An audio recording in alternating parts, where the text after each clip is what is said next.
Live. Everywhere. On netrootsradio.com.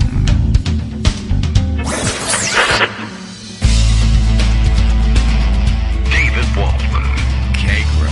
In the morning. Now, here's David Waldman. Hey, good morning, everybody. How are you doing? It is 2021, or at least I am going to pretend that it is, and you can pretend along with me by the time you hear this. January 1st, 2021. As I've differentiated before, it's not Joe Biden 2021 yet. It's still Donald Trump 2021. Later on, we'll forget that there was a Donald Trump 2021. But we do have to endure until the 20th, until we are supposedly officially rid of him. And I guess we'll see in the interim how much trouble he decides he can make, and how much trouble he decides he will ask people to make, and how much trouble actually gets made. I don't know. We're going to have to count down and see, but it's only the first day of January right now, and it's a Friday, and yeah, really, honestly, I should have taken the day off, but I don't know. I always feel bad about it, and, well, let's see. You can lay the blame for, if you want to call it blame, for doing a show on the pleadings of Rebecca Romans, who I disappointed on Christmas Day with the lack of a new show. And I had planned to do the same today. And quite honestly, I probably should have. And I don't even know whether I'm going to ask Scott to do a summary of today's show. It seems like he should have the day off on this too. I guess I've just sealed my fate now, having said that, because if I send him this tape and ask him to summarize it, he's going to quit on me. Or at least on this particular show anyway. And who knows?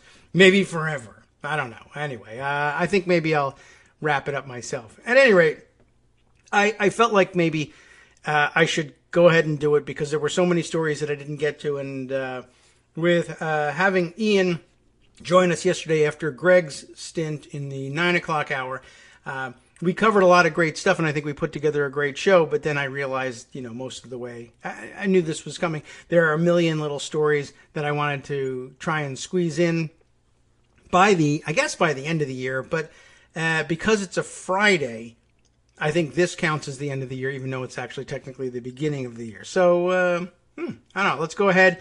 There are definitely a couple of things I wanted to catch up on, and now's as good a time as any to do it. As it turns out, I guess the update on the $2,000 checks thing is that right after the show ended yesterday, I guess the Senate actually voted. I guess I should check in on what the roll call vote actually was about, because there were some angry and frustrated messages being circulated after this vote. I guess they decided to actually move on to the NDAA veto override yesterday. This despite the fact that Bernie Sanders anyway, and I thought that this was happening. It was reported that it was happening with the assent of the Democratic caucus in the Senate, that he was filibustering the motion to proceed to consideration of the veto override, essentially in order to force a guarantee of a vote on a clean bill, the House version of the bill, for sending out $2,000 checks rather than $600 checks. And only if that were guaranteed would he either end the filibuster, or the implication was, would the rest of the Democratic caucus agree to go along and voting yes on cloture on the motion to proceed to the NDAA? And as it turns out, that's not what happened. And Democrats, in fact, did vote for cloture, most of them, on the motion to proceed. And so I'm not clear what the strategy actually was. They could have run out the clock on this thing and made a real spectacle of it. And I suppose there are those who would say, well, the reality of it is if you held up this veto override, you endanger the military budget, which many people would say, good, it's a great thing. But, bottom line being service members who are waiting for paychecks, and contractors, as little as you may be interested in supporting the cause of military contractors getting paid, et cetera, et cetera. But it's not an appropriations bill. It is an authorization bill. So there's no money actually in it. And not overriding the veto doesn't actually, it wouldn't shut down the government like it would with an appropriations bill. And it wouldn't terminate people's paychecks or anything like that. It's authorization for appropriations in the next fiscal year, I guess. Actually, we should take a look at the title of the bill, and that'll kind of help us with it. Let's see. So it was H.R. 6395 to authorize appropriations for fiscal year 2021, which has started already, of course. And so, I guess there's certainly some programs which could run into trouble where they would now say we're no longer an authorized program. And there are ways around it. And yes, you're not supposed to make appropriations for programs that are not authorized ahead of time, but they very frequently will go ahead and do it anyway. So, I don't know. It's not exactly the government shutdown type of situation. So they could have run out the clock on it and really ratcheted up the pressure. But I guess a lot of Democrats wanted to do the override, but then why give Bernie the go-ahead to do, well, I guess it's probably to say, well, keep Bernie Sanders happy, and he'll put himself in the position of filibustering, and then we'll vote to go ahead and do this responsible thing, and we'll get the best of both worlds somehow. But what about the $2,000 checks? Are they going to get those? I don't know. Maybe there was some kind of agreement with the Republican leadership to bring some version of a $2,000 check bill to the floor, but I don't know about it, and I wouldn't trust it. And I think that probably the right place to be was to say, no, there's only one thing we're interested in negotiating for, and it's a clean vote on the House bill, and that's simple, and we're not moving off of that position. But they did. So, a list of who voted how was being circulated, and there weren't a whole lot of no votes on the cloture motion from Democrats. There were 12 in total, and some of them are Republicans. Let's see. As a matter of fact, Senators Braun, does he say Brown or Braun? Cruz, Hawley, Kennedy, Lee, Rand Paul are the Republicans voting no on cloture. The Democratic no's on cloture are Markey, Merkley, Sanders, Van Hollen, Warren, and Wyden. Everybody else is either a yes or a not voting. There was, among the Democrats, Doug Jones wasn't present to vote. And are you interested in the Republicans? Blackburn, Cotton, Gardner, Graham, Loeffler, Perdue, and Rubio not present for the vote. But it was at 80 to 12 for cloture. So that wasn't close. They do technically have time to finish the bill. I don't know whether they're going to force every hour out of this thing or whether Bernie is any longer interested in it. Given that they can get to the vote technically, I don't know if there's any real reason to stand in the way. But if there's a question about the NDAA override vote itself being filibustered, well, McConnell could have filed for cloture yesterday, and then we would need today as the intervening day, then 12:01 a.m.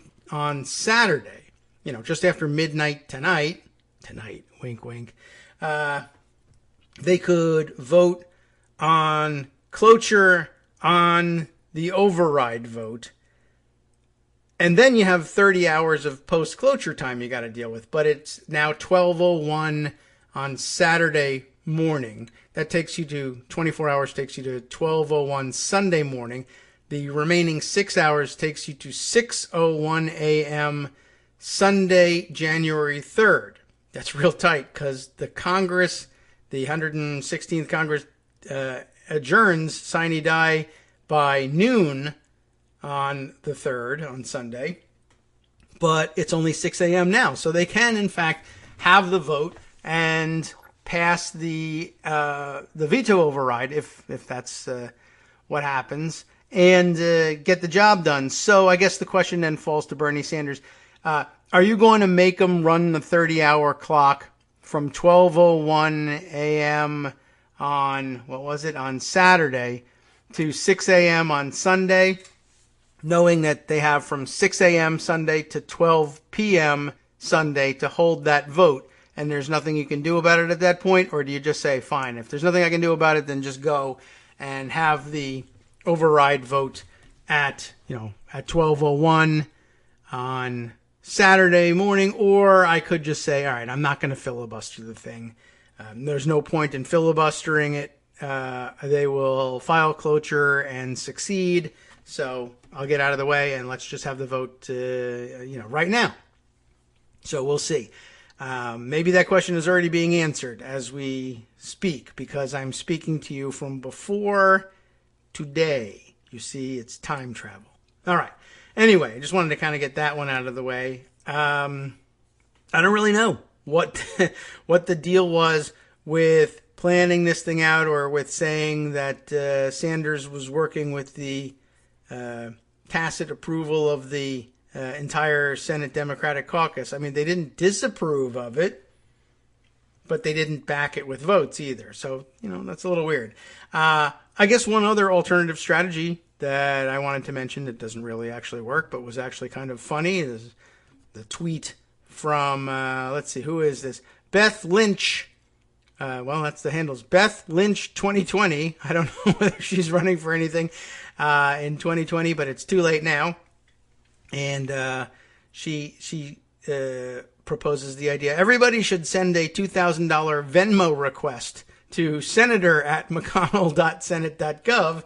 And I think that's a fun activity.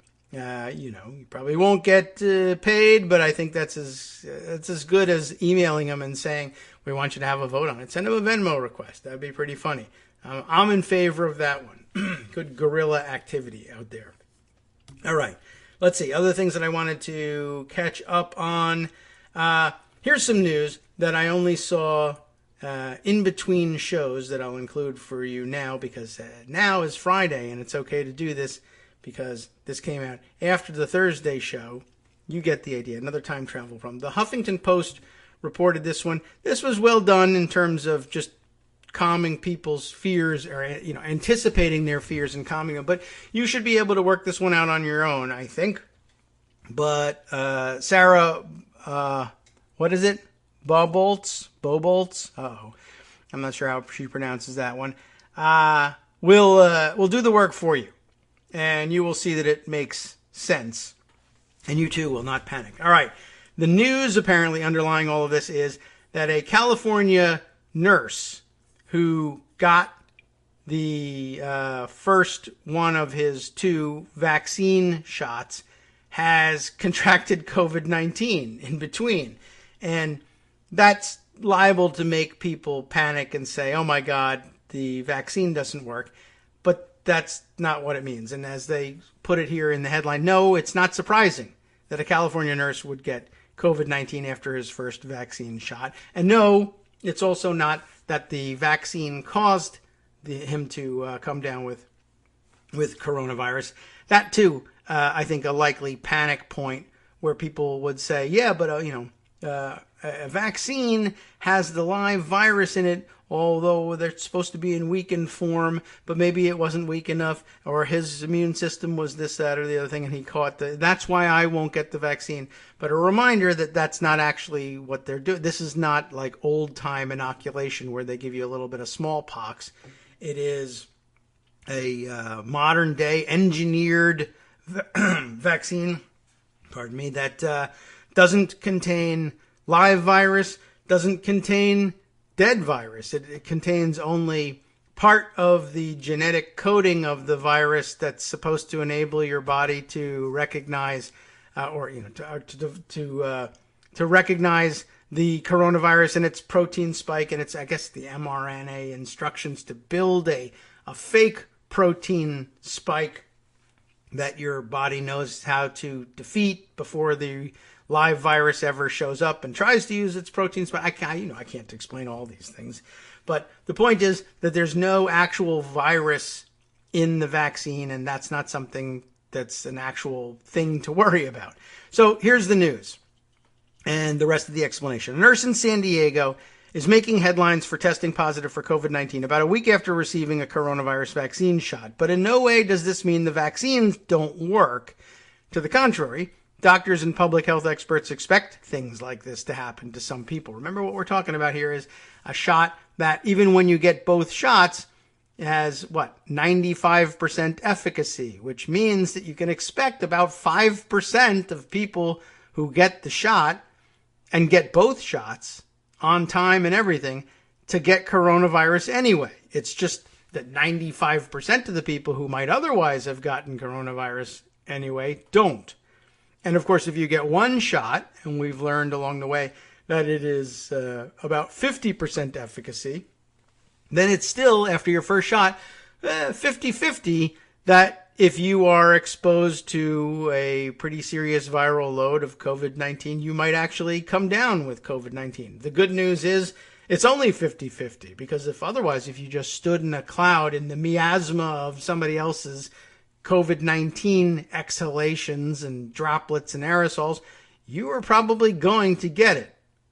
Now it's a coin toss, now that you've had one shot. But, sometimes you lose those coin tosses. So, emergency nurse Matthew W., identified only by his last initial, for whatever reason, preserve his privacy. I don't know whether anybody would feel compelled to attack this. How dare you get coronavirus or something like that. But whatever it is, we don't really want to cause any problems for this person. They're sick. Anyway, Matthew W. told local station ABC 10 News that he tested positive on December 26th, happy Boxing Day, after starting to feel sick on Christmas Eve with muscle aches, chills, and fatigue. Bad timing. The 45-year-old had received his first shot of Pfizer vaccine on December 18th, but his illness should not sound any alarm bells. Right? Why? Because both the vaccines approved for use in the United States so far, manufactured by Pfizer and Moderna, require a patient to get 2 shots, spaced a certain number of days apart. People getting the Pfizer vaccine, which he got, are supposed to wait apparently 21 days before getting the second jab. Neither the Pfizer nor the Moderna vaccine, of course, again, contain live virus, and they don't even contain a whole dead virus. Neither one can give you COVID-19, no matter what happens with it. Both the Pfizer and Moderna vaccines work by giving the body instructions for how to make a harmless protein that is a distinguishing feature of the actual virus, so that when or if the vaccinated person gets exposed to the virus, the body already knows what to do to fight it off. You see, it already knows how to block that spike protein from infecting your cells. So, good news. Anyway, the drugs have been praised for their high efficacy rate, each around 95%, but that's only if you get both shots. After one shot, the available data suggests the Pfizer vaccine has about a 50% efficacy. Medical professionals use the term efficacy to describe the proportionate reduction in cases of COVID-19 among vaccinated people. The word is basically synonymous with effectiveness, although researchers will sometimes impose slightly different definitions. It's therefore likely that some people will contract COVID-19 between their first and second shots. And in that period, like Matthew W., they'll only have about a 50% reduced risk of becoming sick. It's also likely that some people will contract COVID-19 after the second shot because the vaccines do not offer 100% protection. So, okay. I think that really explains it about as well as it needs to be done, but just a good reminder of what it means. And I guess a good opportunity to segue to the question of what to do with the question of whether you should be reserving half of the vaccine doses that you have in order to guarantee that people who get their first shot will get a second shot in the right amount of time. And here, as with other things, Ron DeSantis governor of Florida has decided to freelance it and go his own way. And he certainly made a great deal of mistakes in doing that. But I guess here in his insistence that they should use up all the doses that they have and give everybody as many first doses as possible and just wait for resupply and rely on resupply coming quickly enough that they can get people their second doses on time might not actually be a bad strategy. And I guess the Canadians ran the number, and it sounds like it's going to be official, policy for the Canadian government and their nationalized health system to do just that. I've got a subscription-only piece from the Globe and Mail, I think, that describes it. And I don't know, if you're a subscriber, you can get a hold of it, and maybe you can come on and read it to us.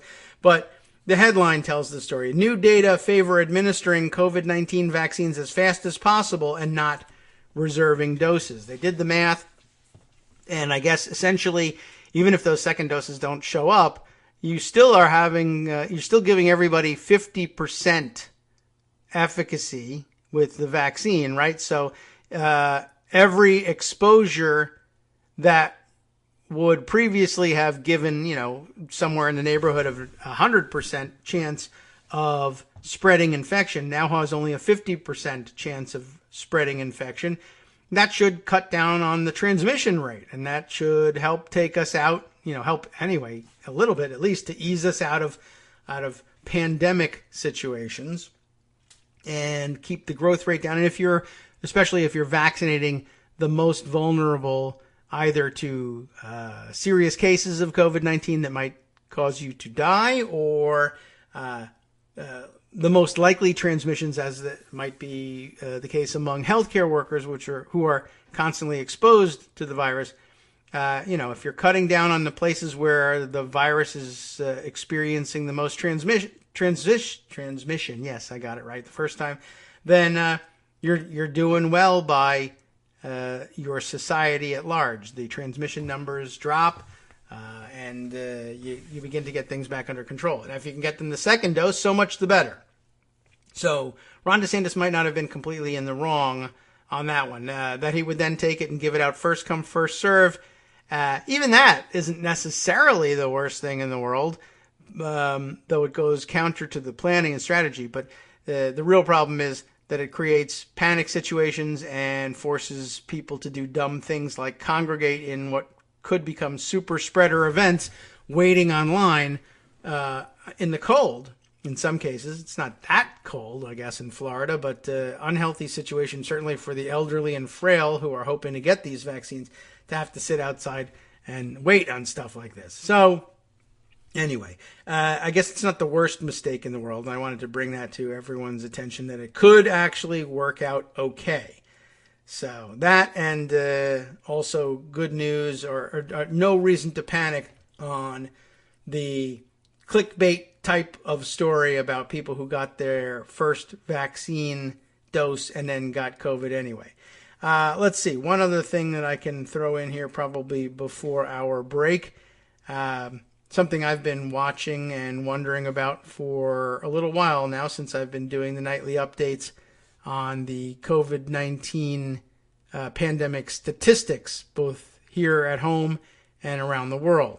So here is the tweet thread. It's a short tweet thread initially from Dr. Atul Gawande, who is a surgeon, although where I am not sure, but he's certainly of Indian heritage and connected to what's going on in India. He may also be on the ground in India. I'm not entirely sure.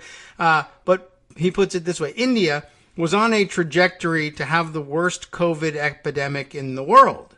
You would think so. I mean, enormous population and some serious population density in some of their cities, and COVID did catch on relatively early there. And there was a while during the middle months of the pandemic where India was posting daily new case numbers higher than the United States. It was the only country posting higher numbers on a daily basis than the United States. And it was for some time. It was an extended period. And then they began to drop back down, or maybe they didn't even drop that back much further down as the United States started to pick up the pace. But anyway, the point is that this didn't come to pass. And that although India is having tremendous problems with the virus and is the second, has the second highest case counts of any country around the world, they are looking at about half the number of reported cases that the United States has got, but with more than 1 billion more people than the United States has got. The United States population, 331 million, nearing 332 million. The population of India, 1,386,000,000. So even without the 1 billion on top, they are larger than the United States, but with half the number of reported cases of COVID-19. So, it leads you to wonder what they might be doing there, and whether it is something that they're doing that's keeping the numbers down, or whether it is something that they're perhaps not reporting. Which one is it? And I guess Atul is interested in it too. Dr. Atul, to you. Thank you very much. And so the question is posed here. India was on a trajectory to have the worst COVID-19 epidemic in the world, but with far less resources for combating COVID than the US or Europe. It has turned the tide with a determined focus on masks. And an accompanying article here that I don't think I'll be able to open from the Wall Street Journal. COVID-19 was consuming India until nearly everyone started wearing masks. And at least the start of the article is available to me. But Dr. Gawande continues here. We'll pick it up after the break and read you the rest of it. It's just one other tweet, but then reaction to the tweet as well. Very interesting. We'll be right back. Hi, it's me, David Waldman, your host for Kagro in the Morning, and I've learned that I either need to update these announcements more often or stop saying that the announcements are brand new. What's not new is that this message, too, is a call for your support in keeping the Kagro in the Morning show on the air. My thanks go out to all of you who do support the show through your donations. The stats say that Kagro in the Morning fans download our program about 2,000 times each weekday. But our donors make up only about 8% of our daily listeners. Patreon.com, Patreon.com, makes it simple to make easy, secure, recurring monthly contributions to support our show. Patreon.com/KagroX gets you straight to our donation page. If we're helping keep you sane during the Trump era, consider what that's worth. $1 a day? 50 cents? One thin dime? We do about 20 shows a month, so pick a number, do the math, and head to patreon.com/KagroX to let us know. Thanks again, everyone, for all your support.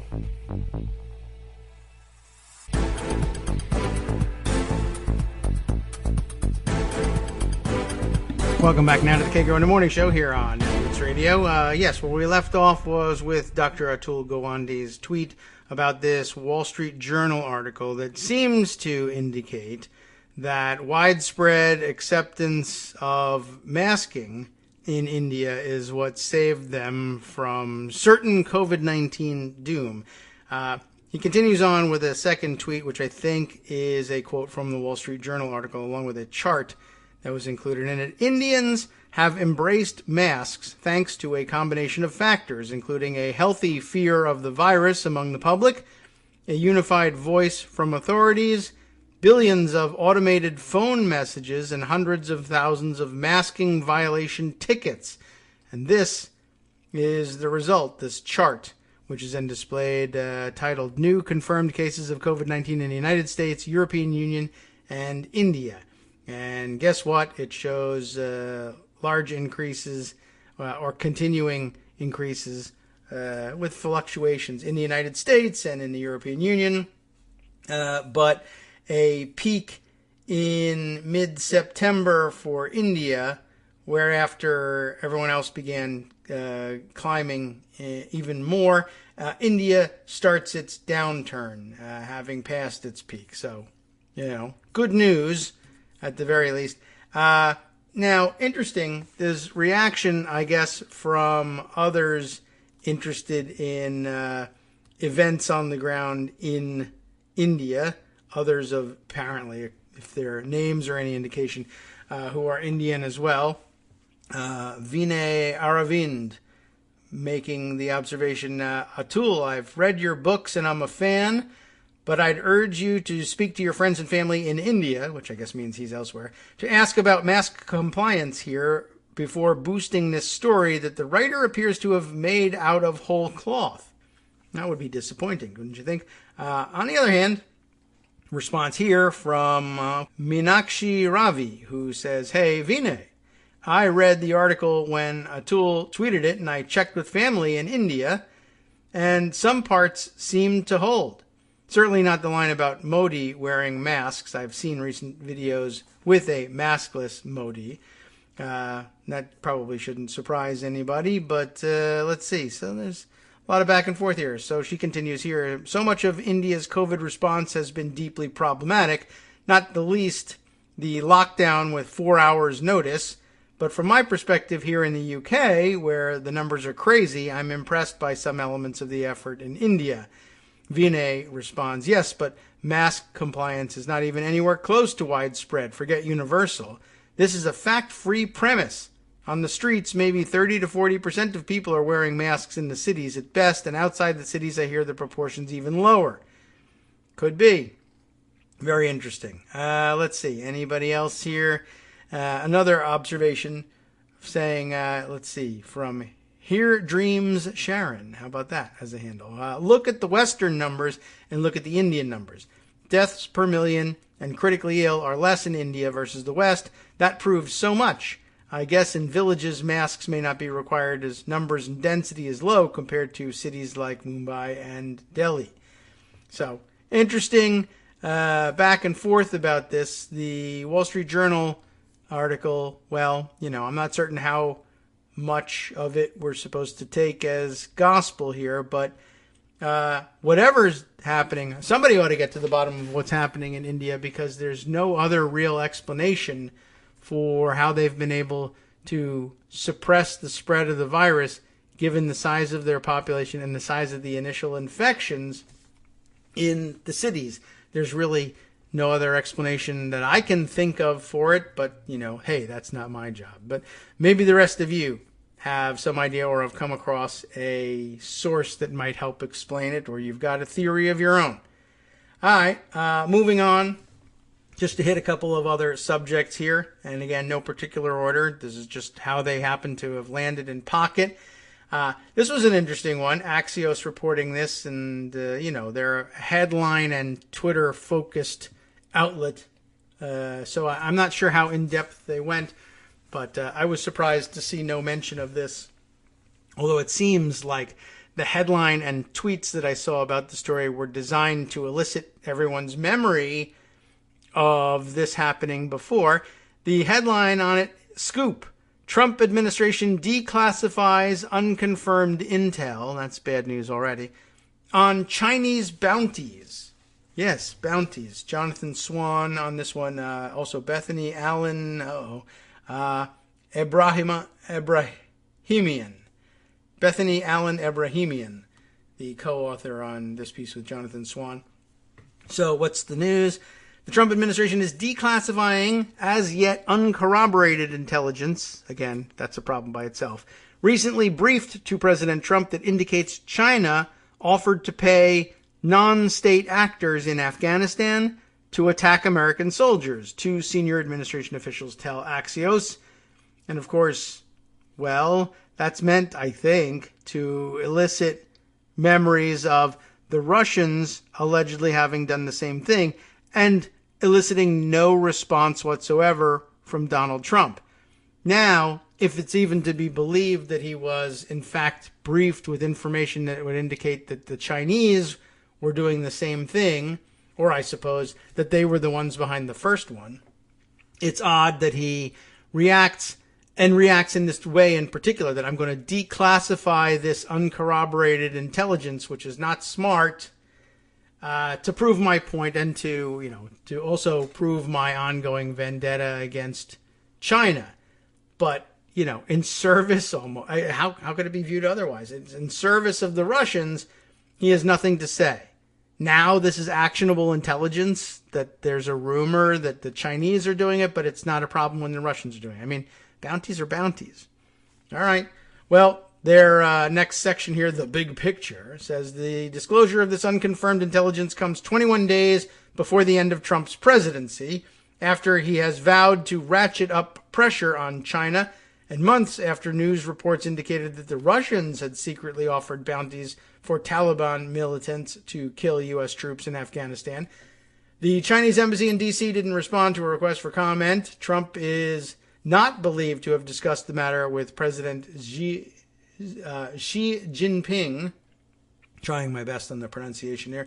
Don't know whether he's going to offer him any more chocolate cake or what. It was not immediately clear whether any members of Congress or President-elect Joe Biden had been briefed on this, although Biden now has access to the president's daily brief, allegedly, the PDB.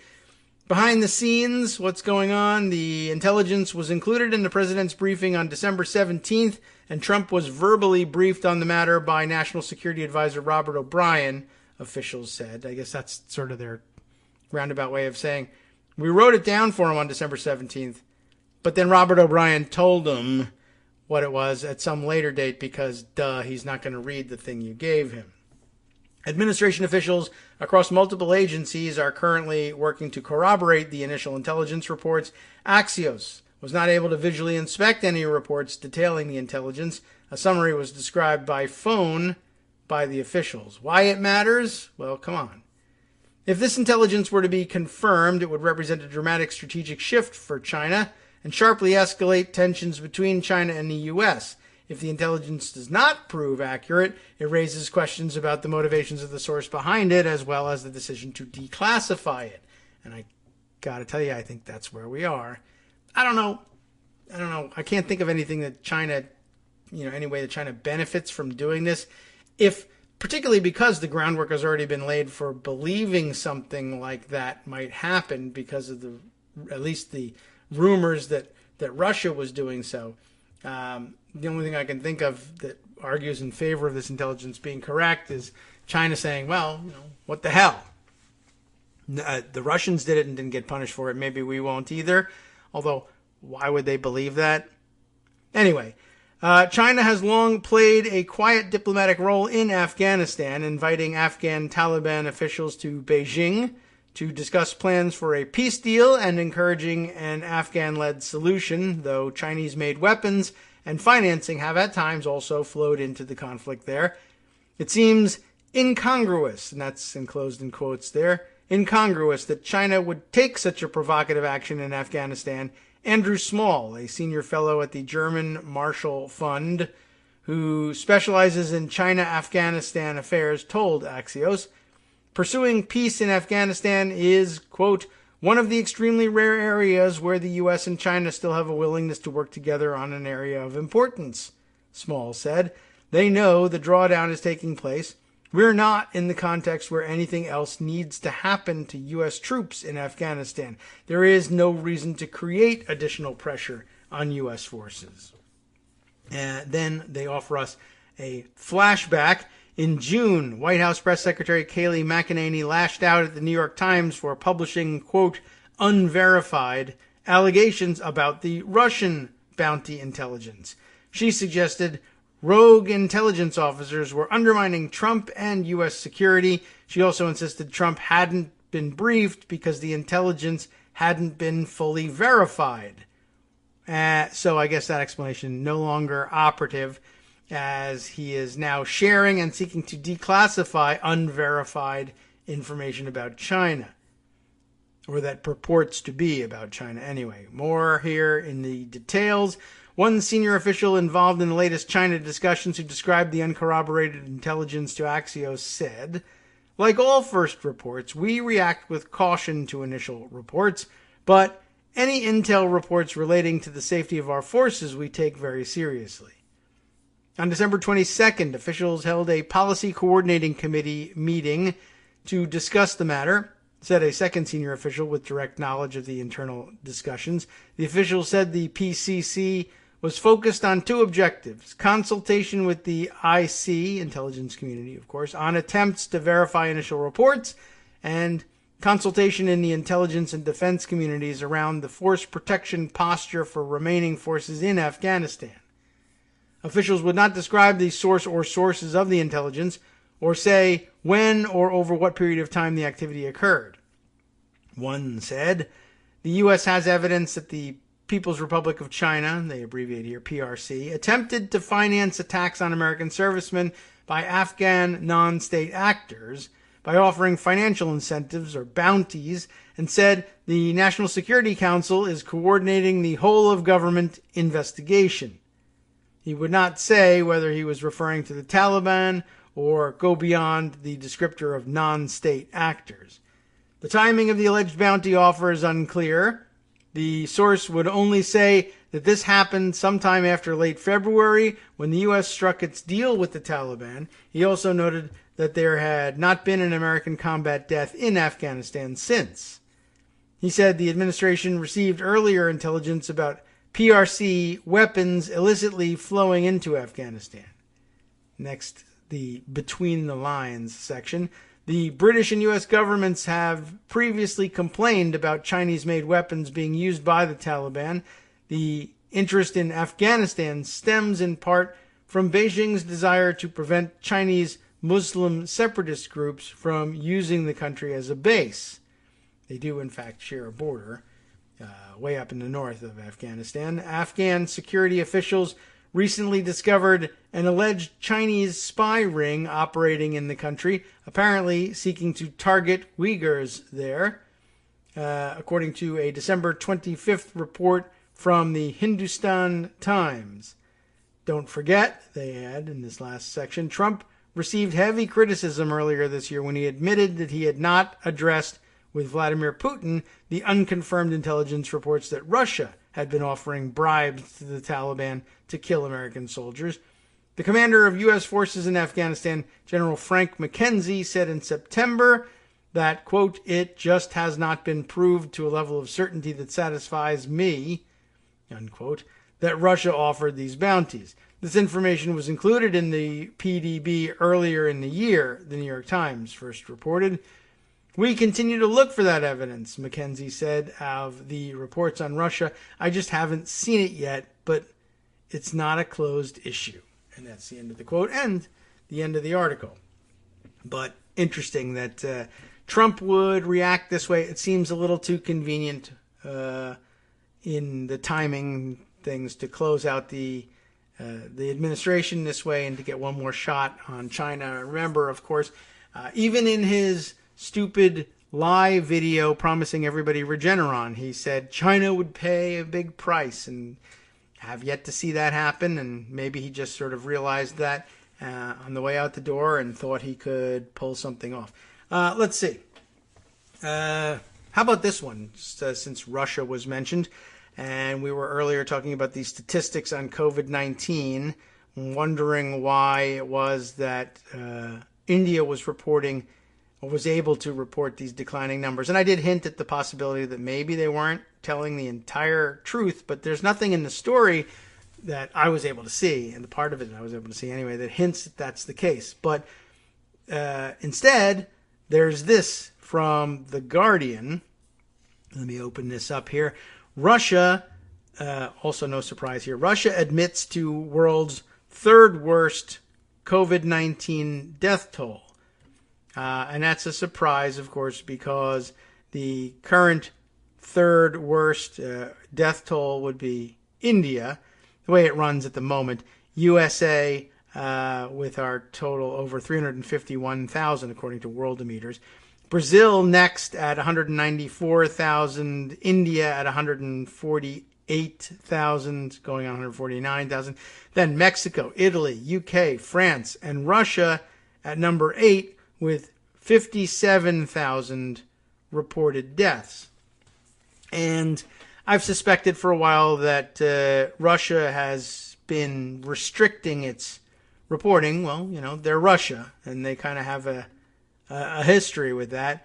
And I didn't necessarily think that they were uniquely suited to hosting the virus in any way that anyone else wasn't. It was possible, but they had strangely consistent numbers, I will say that, both for new cases and for deaths. Anyway, now they admit that many more are in fact dead. The Worldometers, they're copping to 57,000. The Guardian says more than 186,000 have actually died due to coronavirus, 3 times more than previously reported. 186,000 would in fact put them in between Brazil in second place and India currently sitting in third. So let's see. You won't be able to read through the whole thing because The Guardian is a subscription paper, but I think we got the gist of it there. And we'll see whether it holds up and whether there's any further confirmation or whether any further confirmation is needed. It's being confirmed here by Russian Deputy Prime Minister Tatiana Golikova, who says, and according to the caption of her picture here, 81% increase in the mortality from January to November. And that a lot of that comes from, I guess that's total deaths, but that a tremendous number of that comes, of course, from coronavirus. So, all right, I don't know what their specific motivation may have been to keep the numbers down, but, well, I don't know whether any other watchers, statistics watchers like me, likewise thought that was probably the case, but I guess now we could consider it confirmed. Let's throw in one more COVID-19 curveball, I guess, before we take our next break. We'll go for this to The Intercept, where Peter Maas has this piece under this headline, Hiding COVID-19, How the Trump Administration Suppresses Photography of the Pandemic. It's an interesting angle on it, and I had wondered about this. The U.S. government, the subheader says, has reinforced media restrictions at hospitals, reducing the flow of disturbing images of the pandemic. And we've discussed in the past in a number of instances between not just COVID-19, but others, that sometimes the photos are what help solidify the story in the public mind. And, well, we still have some work to do in solidifying the story in the public mind here, don't we? Let's read the Peter Maas reporting here. As COVID-19 tore through the United States in the spring, a senior official in the Trump administration quietly reinforced a set of guidelines that prevented journalists from getting inside all but a handful of hospitals at the front line of the pandemic. The guidelines, citing the medical privacy law known as HIPAA, suggested a nearly impossible standard. Before letting journalists inside COVID-19 wards, hospitals needed prior permission from not only the specific patients the journalists would interview, but also other patients whose names or identities would be accessible. The onerous guidelines were issued on May 5th by Roger Severino, who worked at the Conservative Heritage Foundation before Donald Trump appointed him to direct the Office for Civil Rights at the Department of Health and Human Services. The guidelines made it extremely difficult for hospitals to give photographers the opportunity to collect visual evidence of the pandemic's severity. By tightening the circulation of disturbing images, the guidelines fulfilled, intentionally or not, a key Trump administration goal, keeping public attention away from the death toll, which has, at the moment of reporting here anyway, surpassed 300,000 souls. It has surpassed 350,000 in fact, but this is not a very old article either. It's in fact dated December 27th, but who knows when the writing was going on, and being cautious, they kept it at 300,000 for this piece. The last thing hospital patients need to worry about during the COVID-19 crisis is a film crew walking around their bed shooting B-roll, Severino said dismissively in a short press release accompanying the guidelines.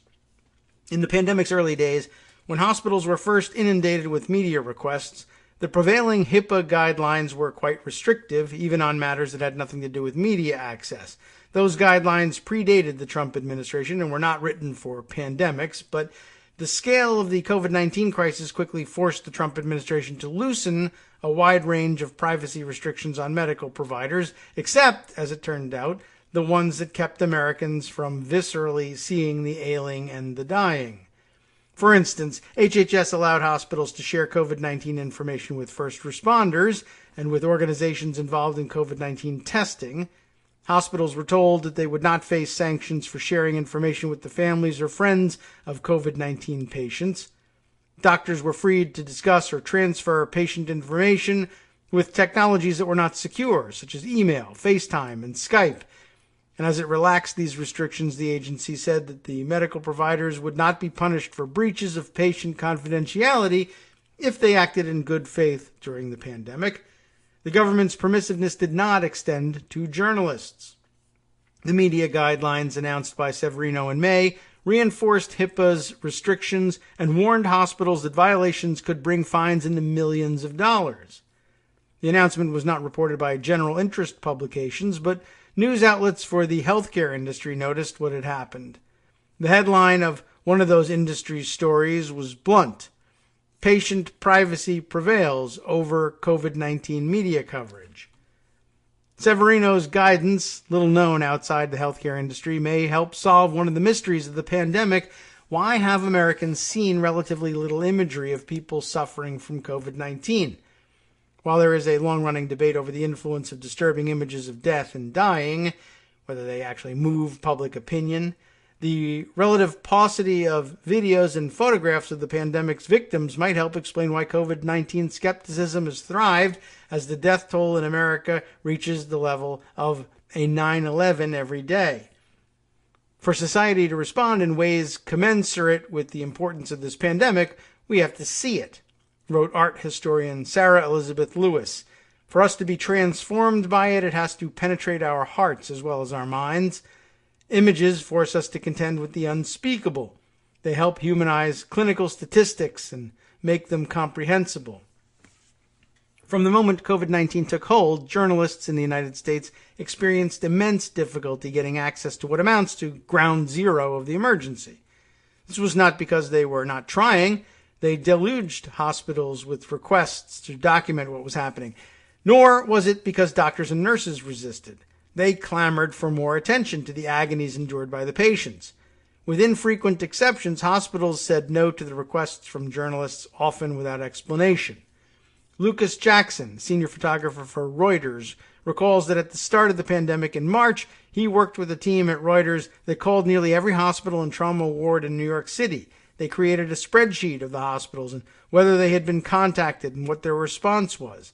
Only a few responded and none granted access, even though Reuters offered Guantanamo levels of control to hospital staff. Interesting way of putting it there. Agreeing to get releases from patients and allowing hospital staff to look at all photographs to make sure no names or identities were disclosed.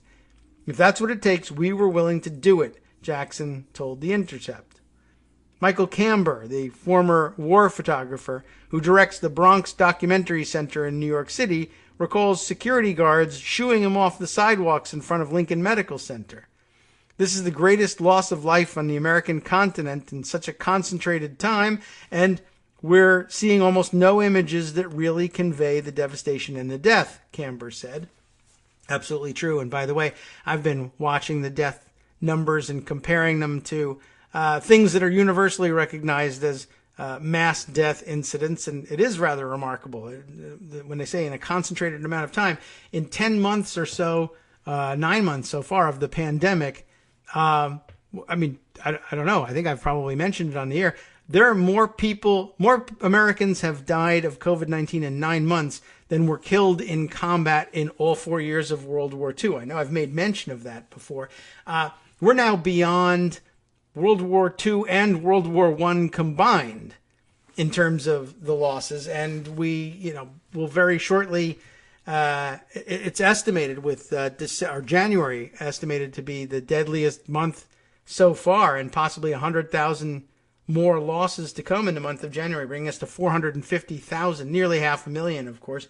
But yet you're talking about more people dying in 10 months here on American soil than were killed in all U.S. military engagements from World War I forward. 100 years of military operations didn't produce this many combat deaths. It's really crazy. Let me pick back up with the story here. Photography has played such a key role in the civil rights movement, in ending the Vietnam War, and in any number of key moments in American history, and it just seems missing in action on this crisis. This, of course, was Michael Camber, who we quoted earlier. Camber, like other photographers, accepts that safety and privacy concerns need to be upheld, but he believes that those concerns are used as excuses for the repression of journalism that is manifestly in the public interest. In the cases in which hospitals have allowed journalists inside during the pandemic, there have been no privacy breaches, which proves that reporters can work at the medical front line without violating patient privacy. The government and nearly all healthcare facilities have banded together in the name of protecting the privacy of the sick and have done an excellent job of keeping photographers as far away from the grief and devastation as possible, Camber said. There have been exceptions, of course. John Moore, an award-winning photographer for Getty Images, got inside a Connecticut hospital in the early days of the pandemic. A contact with connections at the hospital vouched for Moore, removing the obstacles that were keeping others out.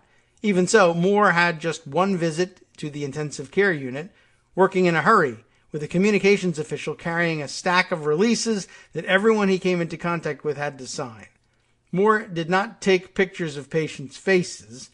We established ground rules ahead of time, and I stuck to those, he said. Getty Images is a major photo agency that has worked hard to get its photographers into hospitals with only rare success. For every 1,000 calls or emails, you get maybe 3 yeses, said Sandy Sirich, the agency's director of photography. Sometimes we even had the CEO say, "This is great, yes, we want coverage," and then someone tells them no, and they change their mind. I'm sure the lawyers were on it. The exceptions demonstrate that not all the blame can be placed on the government. There is enough wiggle room in the regulations for determined hospitals to let journalists inside and trust them to follow the rules. Journalists who spoke with The Intercept noted a similarity to embeds with the U.S. military. Just as embedded war reporters were privy to sensitive information that they were trusted to keep to themselves, journalists and hospitals can be counted on not to publish patient information that they are not supposed to publish. We'll continue with this after this.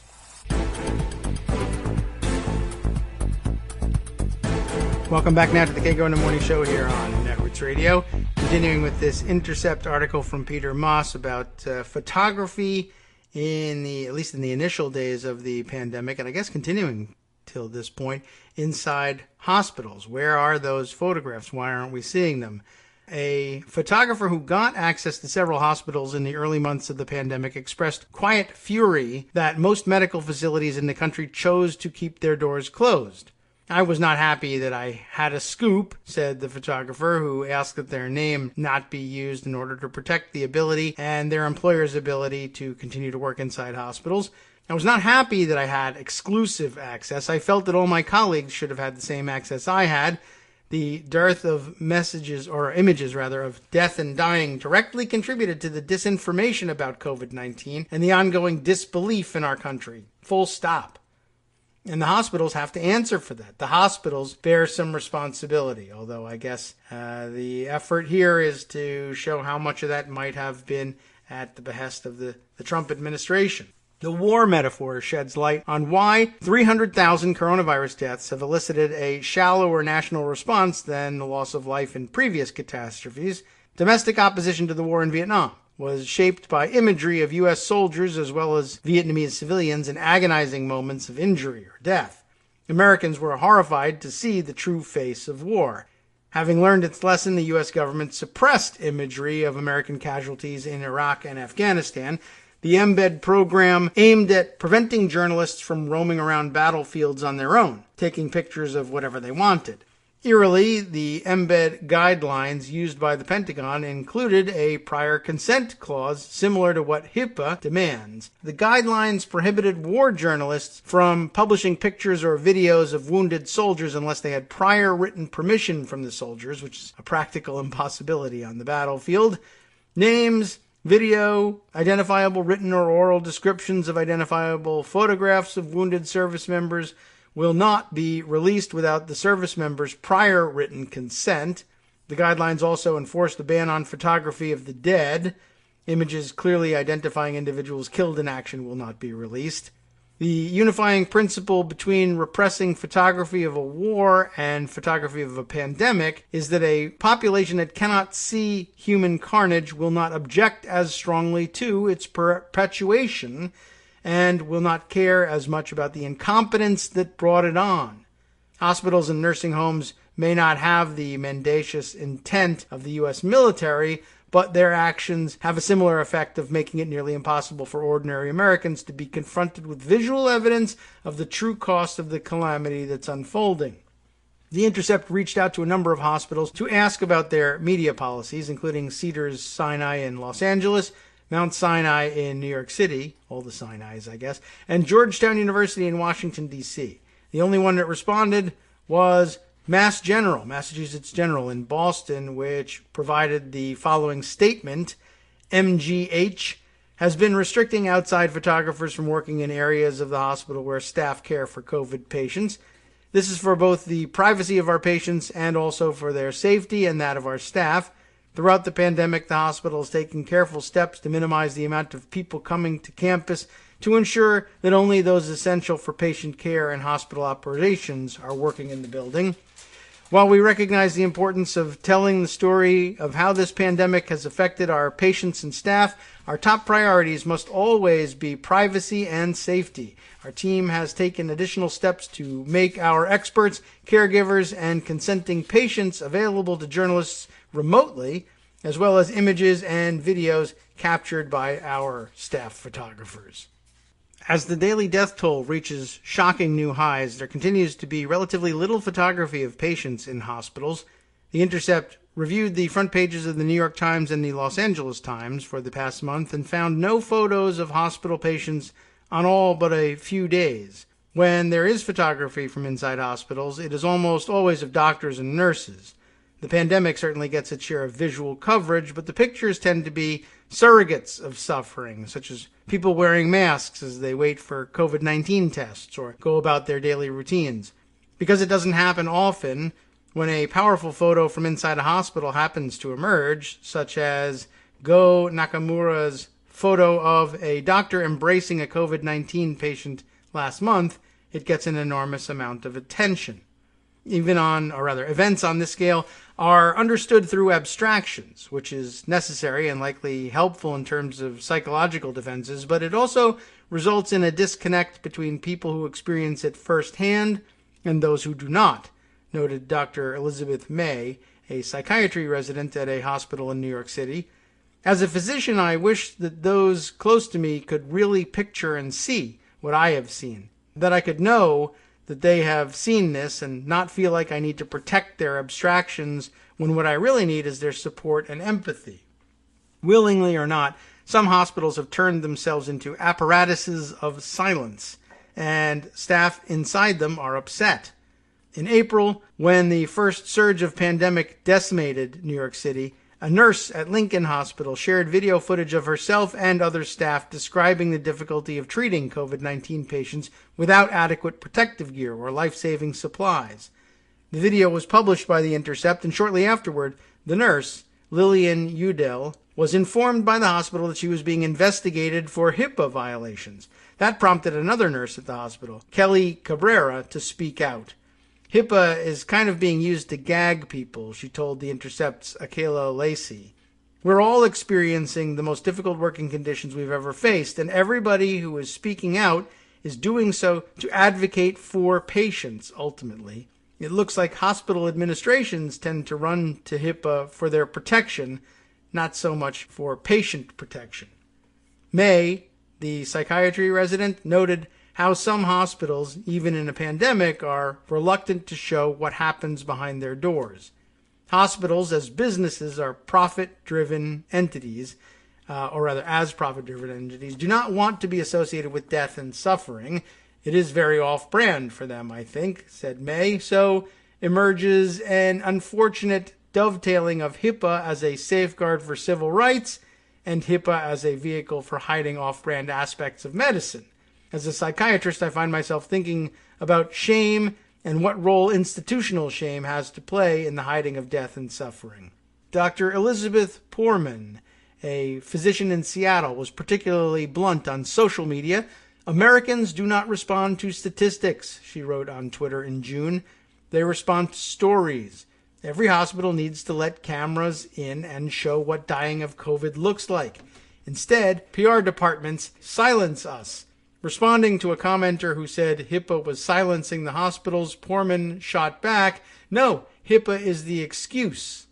Earlier this month, she told The Intercept, "I don't really see things changing because people don't want to think creatively about this." When HIPAA was passed in 1996, the law did not include media guidelines. That changed after hospitals, seeking to increase their profiles and their revenues, opened their doors to reality TV shows. In 2012, one of those shows, NY Med, I don't know whether we said it as New York Med, but it's written as just as NY Med, which starred Dr. Mehmet Oz, broadcasted an episode that featured a blurred-out patient in the emergency room who had been hit by a sanitation truck. The patient died, and when the episode aired, his widow happened to be watching and recognized her late husband's voice. She was shocked. Neither she nor anyone in her family had given permission for her husband's last moments to be filmed. 4 years later, New York Presbyterian Hospital agreed to pay a $2.2 million fine. HHS also announced strict new guidelines that required, before journalists could enter any patient area, prior written authorization from each individual who is or will be in the area or whose PHI, protected health information, otherwise will be accessible to the media. These guidelines in 2016 spelled the end of reality TV shows about hospitals, not so bad, and unfortunately turned them into no-go zones for reporters who, unlike reality TV crews, could be trusted to behave responsibly. It is herein posited. Severino, choosing to reinforce rather than relax the 2016 guidelines, was unequivocal in May.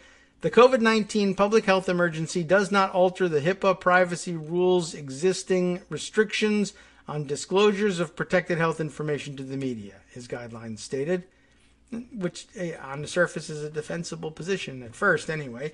As explained in prior guidance, HIPAA does not permit covered healthcare providers to give the media, including film crews, access to any areas of their facilities where patients' PHI will be accessible in any form, e.g., written, electronic, oral, or other visual or audio form, without first obtaining a written HIPAA authorization from each patient whose PHI would be accessible to the media, the italics there in Severino's guidance.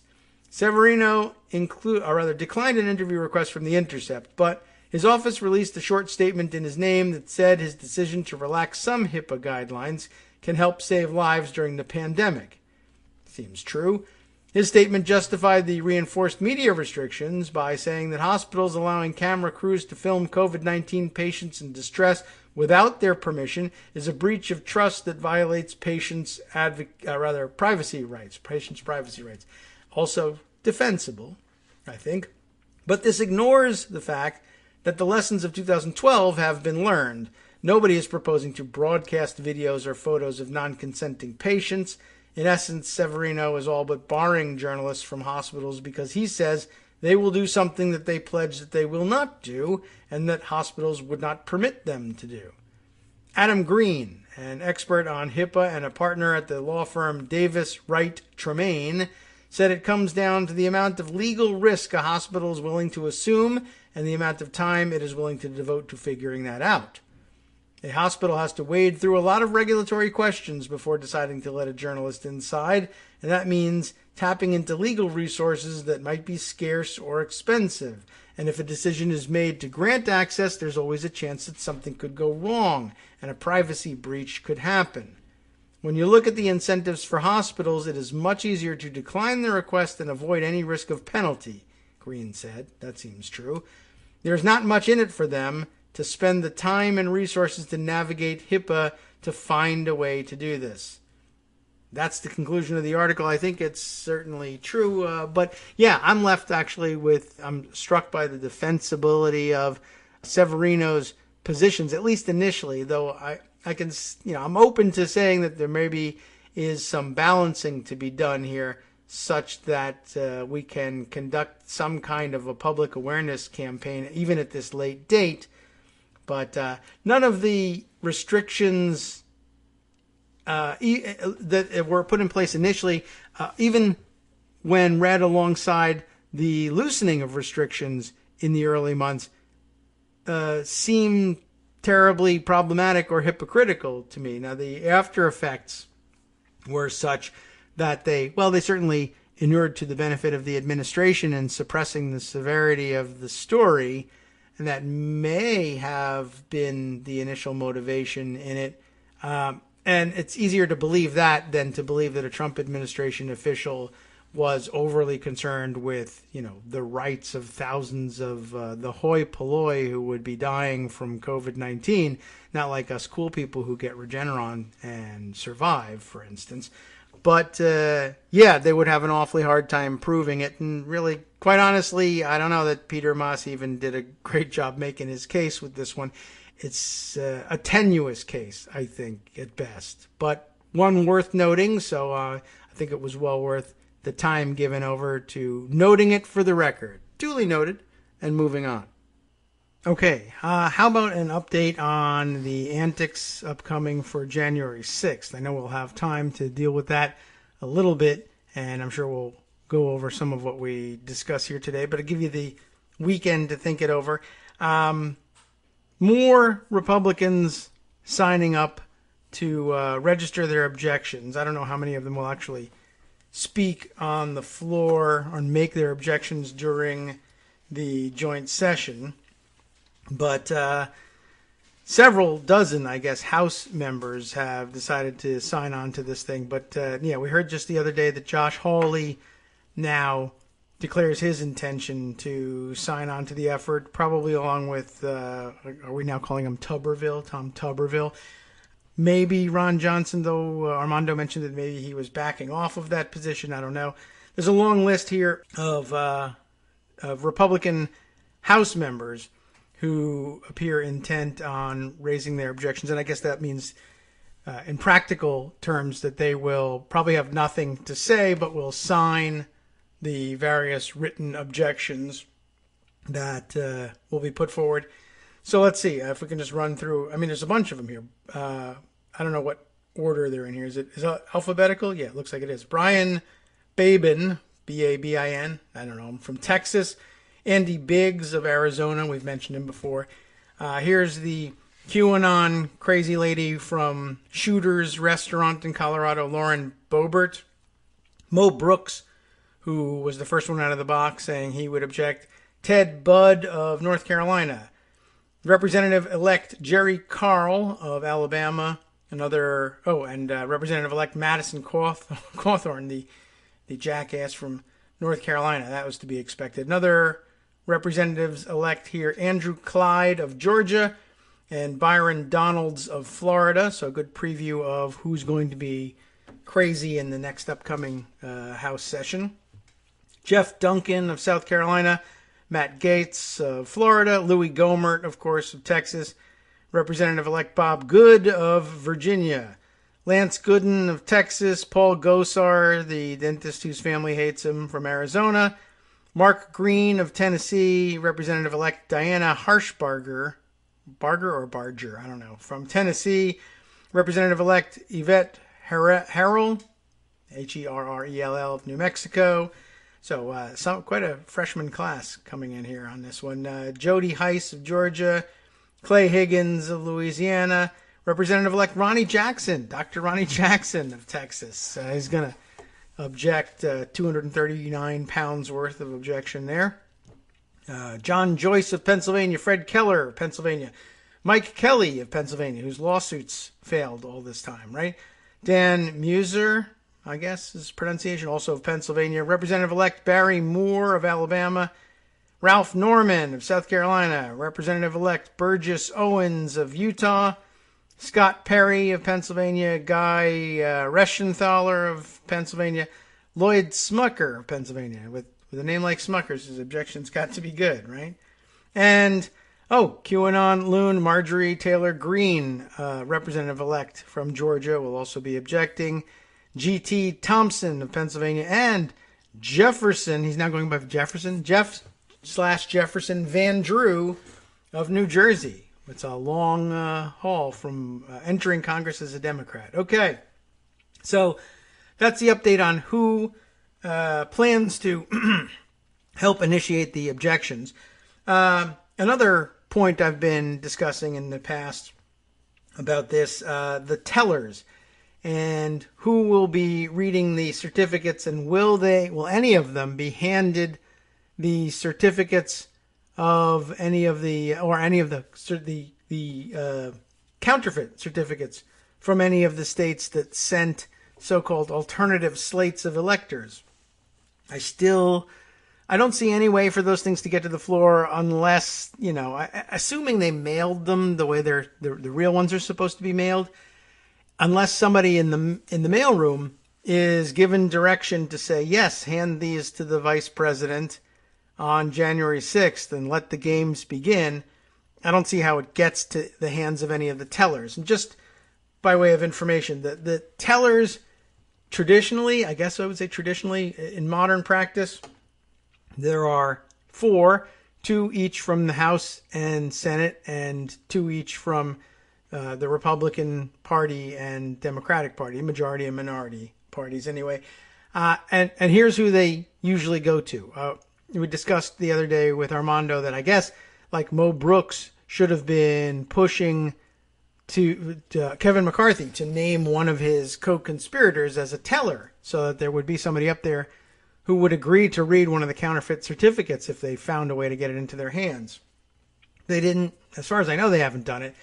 And I guess they could diverge from tradition, but the tradition, just so you know, is that it is usually the chair and ranking members of the House Administration Committee. This falls under their jurisdiction, the counting of the votes. This is their show.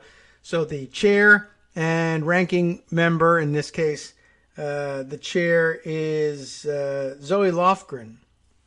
Zoe Lofgren of California is the chair, and it is a guy by the name of Rodney Davis is the Republican ranking member on that committee. And also invited to serve as tellers are the chair and ranking member of the Senate Rules and Administration Committee. So basically the Senate Rules Committee sends their top 2. In this case, Roy Blunt and Amy Klobuchar, actually.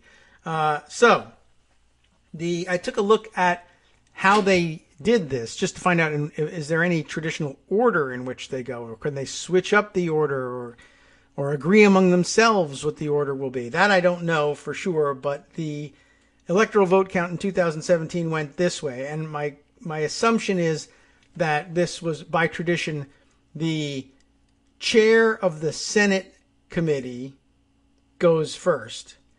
Then the chair of the House committee goes second. Then the ranking member of the Senate committee. Then the ranking member of the House committee. So I guess they afford seniority to the Senate over the House in a joint session, or at least in this joint session, and then go by chair and then ranking member. So chair, ranking. And because at the moment the Senate is in Republican hands and the House is in Democratic hands, it ends up being Republican, Democrat, Democrat, Republican. I don't know if that makes any difference either. But they then hand out the certificates in alphabetical order. Alabama goes first. Second is Alaska. And third is Arizona. That's the first of the states to, to send someone, or to produce a counterfeit certificate of some kind. Arizona, of course, being the looniest of the states, produced 2 counterfeited certificates. More on that in a moment. But if Arizona were somehow to get its certificates, one or the other or both, into the hands of the vice president, sitting as president of the Senate, who would hand it to a teller to read. Remember, the job at first of the teller is to read the little script that they give them and to examine the certificate and to say the certificate of the state, in this case of Arizona, appears to be regular in form and authentic, and it is evident hereby, I forget what the little phrase is, but it indicates that Arizona cast its, I forget how many there are, 11, that's right, 11 electoral votes for blah, blah, blah, and they, read it out. In this case, it's Biden and Harris, of course. But the first job is to announce that this is the real deal. This certificate appears to be not only regular in form so that it will do the trick, it tells us who the electors are and how they voted, but authentic as well. Now, if you hand a certificate that says that Donald Trump won Arizona to the third teller, who in this case is Amy Klobuchar, and ask her to say that it looks like it's regular in form and authentic, she's not going to do it. She's just going to say, I bet if she gets 3 of them, she'll say, I've been handed 3 certificates here, and 2 of them do not appear to be regular in form or authentic, whereas 1 does. And the one that appears to be regular in form and authentic says that Arizona casts its 11 electoral votes for Joseph R. Biden of Delaware as president, and 11 votes for Kamala Harris of California as vice president. And then what? Then I guess somebody jumps up and objects. So it's not like making these certificates and slipping them into the hands of the vice president has any magical power. And even if they handed it to Roy Blunt or Rodney Davis, it wouldn't really be likely that they would just say, yeah, this is the real one either. I actually took a look around the internet to see if there was anything on Rodney Davis and how he viewed the outcome of the election, and I found what you needed in case you want to put any trust in what he told the newspapers. A Q&A with Representative Davis on Trump's denial of election loss. This from WGLT, the NPR station from Illinois State University. And Ryan Denham has a conversation with him in which I think he asks point blank, so what about this whole thing where Trump says he won? Do you buy that? And he says, no, not really. That's essentially it. Let's see. Where's I should have circled in some way where he answers the question point blank. But yeah, basically he does say in this thing, now I believe that when the electoral votes are cast and counted, it's going to be Biden who wins. That's the way it is. And he's not an anti-Trumper either. Davis was, as it says here, honorary co-chair for Trump's campaign in Illinois. So he's not anti-Trump. I guess here's the first question he's asked. What do you make of President Trump's continued insistence that he won the election? Well, he says, he has every right to make sure that every legal challenge that he and his team want to mount is made. Right? He has every right to wait until the Electoral College, which is the process our Constitution lays out that chooses the president, meets and chooses the president. And I fully anticipate, he then says, based on the results, the Electoral College will choose Joe Biden as the next president.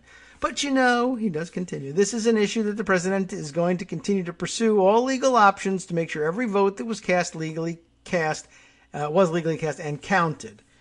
So, kind of weak tea, but he does in the end come out and say the Electoral College will settle it and it'll be settled in favor of Biden. So, and it's not like he's a anti-Trumper either.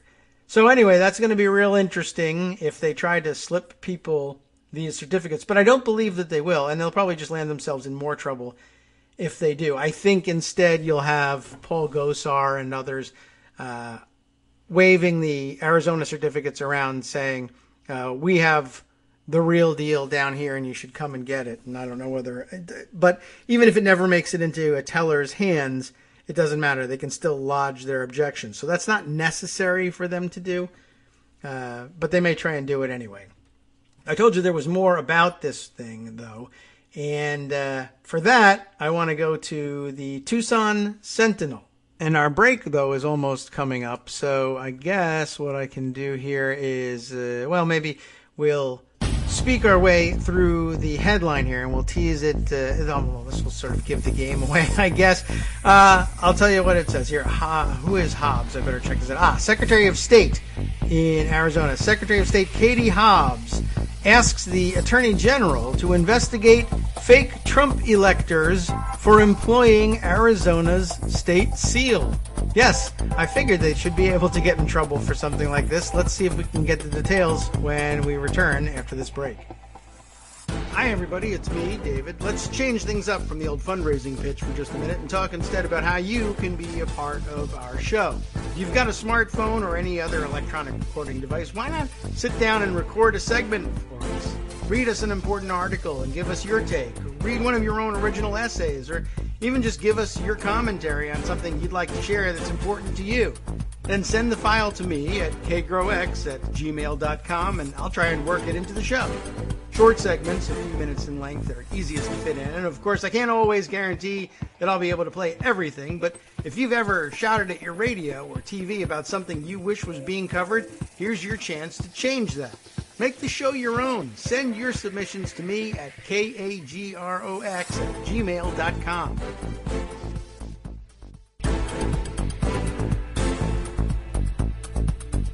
All right, welcome back now to the Kagro in the Morning Show here on Networks Radio. Shall we read through this short article here? Hobbs asks AG to investigate fake Trump electors for employing Arizona's state seal. And I want to figure out which of the groups of fake electors it is. If it's only one, maybe both. A group of people who sent a slate of fake electoral votes for President Donald Trump to Washington, D.C. may be facing legal trouble for using the state seal without authorization. I would love to know exactly what that means and how they did it here. Secretary of State Katie Hobbs sent a cease and desist letter to Mesa resident Lori Osecki, one of the 11 fake electors. And here, I guess I'll clarify for you, the fake electors, the ones who were just the group of randos, I think, not the would-be Trump electors who actually could have been electors had Trump won Arizona. So they got a hold of the seal, or did they just Photoshop it? That's what I want to know. Anyway, a cease and desist letter to Lori Osecki, one of the 11 fake electors, demanding that her group no longer use Arizona's state seal. The state requires people to get the Secretary of State's permission to use, display, or otherwise employ any facsimile, copy, likeness, imitation, or other resemblance to the state seal, which Hobbs said the group didn't do. Oh, I see. I was like, well, then what are you bothering them for? I see. They didn't get the state's permission. That's what they didn't do. I mean, okay, good. And I guess this sort of answers the question. It wasn't like they broke in and stole the actual seal and used that on their paper. They just, I guess, scanned a picture of the state seal and put it on their forged document. Hobbs also referred the matter to the Attorney General's office for investigation. That seems necessary, I would say. Using the state seal without authorization is a Class 3 misdemeanor, which carries a maximum penalty of 30 days in jail and a $500 fine. And I guess back in the day you could end up in Sheriff Arpaio's jail, but I don't know where. What county is Mesa in? I'm not sure. Probably turn out to be like Mesa County or something like that. But are you curious? I don't know. Somehow I just need to find out. Mesa, Arizona's county is Maricopa. So the answer, I think, is yes. He was Maricopa. The other big county is Pima County, right? So yeah. How about that? So if if only that were the case. I mean, I think it's a better trade-off that we don't have Arpaio as the Maricopa County sheriff, but that would be pretty funny. Although maybe he would treat her with kid gloves or give her a suite or something as opposed to parking her in a tent out in the desert. Anyway, Osecki and 10 others who identified themselves as, quote, the sovereign citizens, and I don't know if they mean that as the term of art or not, the sovereign citizens of the great state of Arizona sent signed notarized certificates, remember that they also had them notarized, to the National Archives, purporting to be electoral votes for Trump, despite the fact that former Vice President Joe Biden won Arizona by about 10,500 votes. They also sent a copy of their faux electoral votes to the Secretary of State's office. The state seal was on the cover sheet of the documents, as well as the top of each subsequent page. Now, good on them for following the instructions correctly. It doesn't say whether they also sent copies to all the other mandatory recipients, but one of them is the Secretary of State of the state whose electoral votes you're talking about. But, as they're pointing out here, the problem is that they sent the evidence of the crime to the person who knows that it's a crime and is allowed to press charges about that. They sent it right to the Secretary of State who would know right away whether or not these people had the permission that was necessary to use the state's seal. So they were stuck. If they wanted to comply with the statute, they had to do that. And they had to know this was coming, right? The state seal was on the cover sheet of the documents as well as at the top of each subsequent page. By affixing the state seal to documents containing false and misleading information about the results of Arizona's November 3rd, 2020 general election, you undermine the confidence in our democratic institutions, Hobbs wrote in her letter dated December 22nd. So there's that. There's a little bit more here, but I was thinking, do you need the state seal on every page? I don't think so. Well, it didn't look like that on the real document, I don't think. But maybe I'll check and take a look. Anyway, it says Oseki could not be reached for comment. So, par for the course. The group cast its fake electoral votes as Trump supporters across the country rejected the results of the presidential election. Many Trump supporters, as well as the president himself, have falsely claimed the election was swayed by fraud and have spread baseless conspiracy theories and unsubstantiated claims, particularly about Biden's win in Arizona and 5 other swing states. Oseki and her cohorts were not the official Republican electors who were pledged to vote for Trump if the president had won Arizona in the 2020 general election. Arizona's official Republican electors, which includes several prominent GOP officials, submitted fake electoral votes of their own on December 14th. You may recall that this group of fakers are the ones who did it early and considered that to be beating the other fake team to the punch, and the real team, of course. But interesting that they chose to comply with the statute that says that a copy of their stupid certificate had to be sent to the Secretary of State, who could bust them on this thing, but didn't bother complying with the part that says that they were supposed to vote on December 14th. Can't have it all, I guess. The Arizona Republican Party said the votes would be sent to Congress, the ones from the official Republican electors anyway, where it hopes they will be counted as Arizona's official electoral votes on January 6th, when Congress will count and certify the votes of the Electoral College. And here, I don't know whether they truly think when they say we hope that they'll be counted as Arizona's official electoral votes, whether they mean we'll slip them into the pile and the tellers will announce them and just count them because they'll have forgotten that Biden won Arizona. I doubt that would happen, but that might not even be what they mean.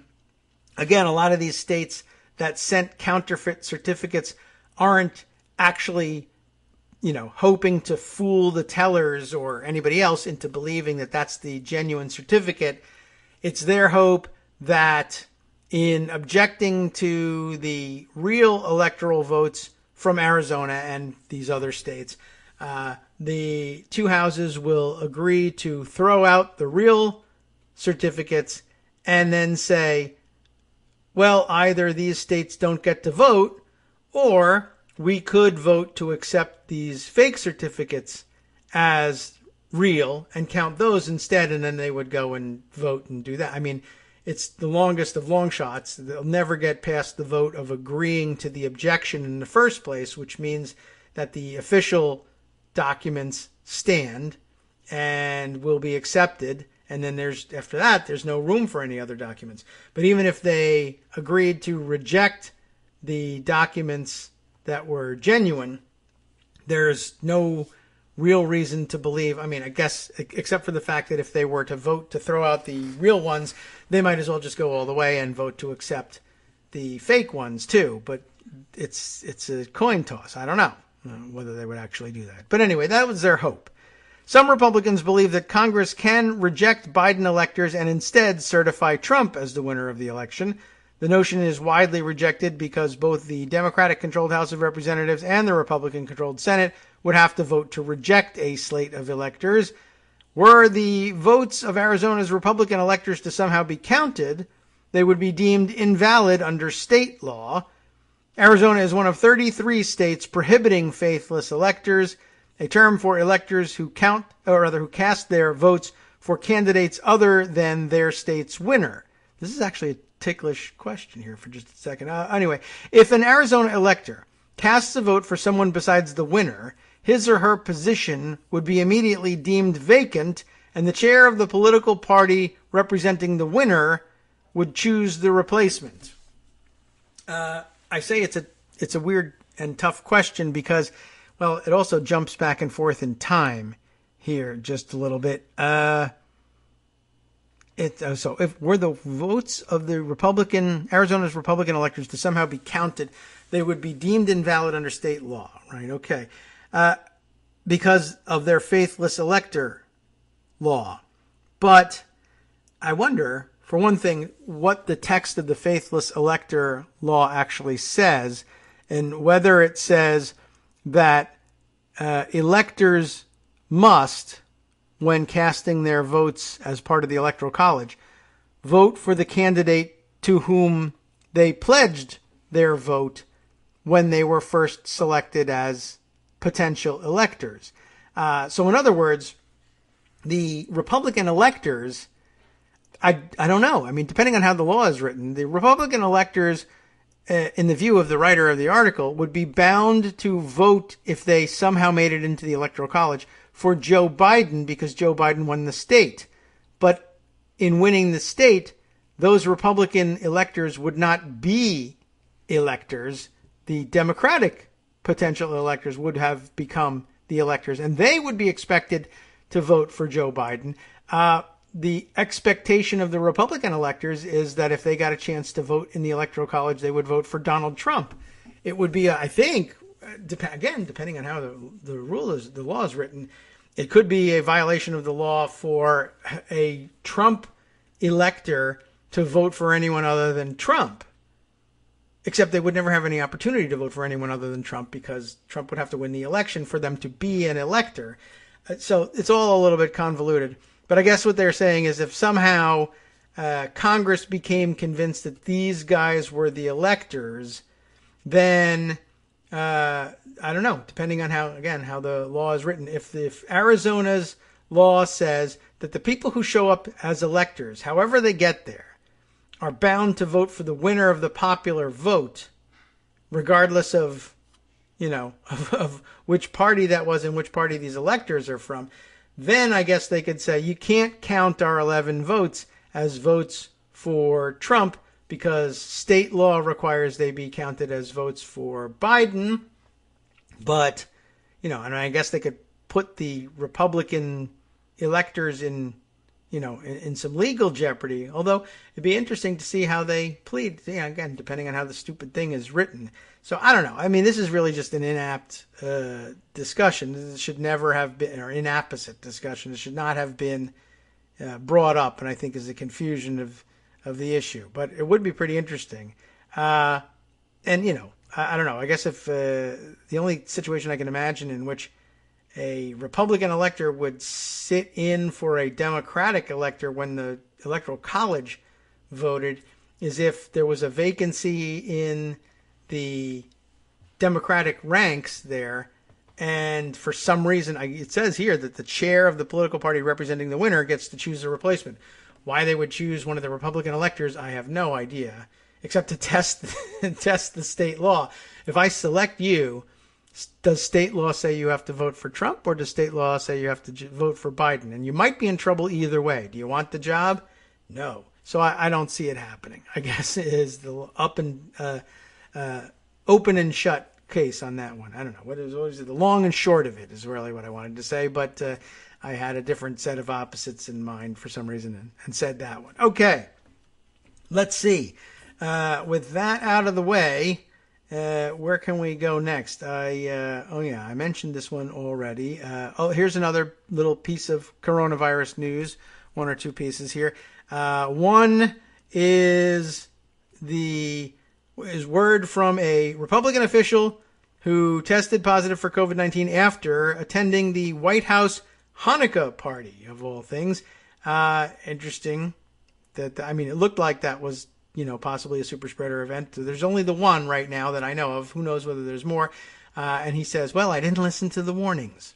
That is true. Sarah Polis wrote this up for The Hill.